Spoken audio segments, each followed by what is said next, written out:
Now that we have the ink flowing through the nib properly, having checked with the paper towel, we're going to rest the nib on the paper at 45-degree angle, just like this. And then at 45-degree angle, you draw up on that angle, so you have a very thin stroke.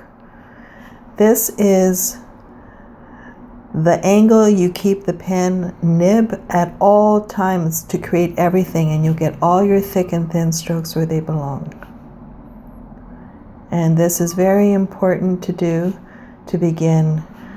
Even to this day, after 39 years experience, I always start by doing this because it tells me the nib is fine, the ink is flowing correctly, and it's all set to start.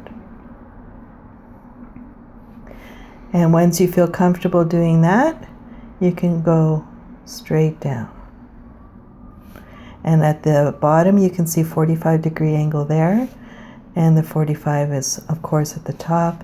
And you have your thin and thick stroke where it belongs. And this is just done on cheap bond paper. Do not invest in some expensive paper at this stage of the game because you're going to waste a lot of paper to start. So, and don't use any lines on the paper. That becomes a crutch later on. So I teach all my students how to do calligraphy beautifully without the crutch or use of guidelines or lines at all. So if you want to know more about that, please subscribe below and I will show you more.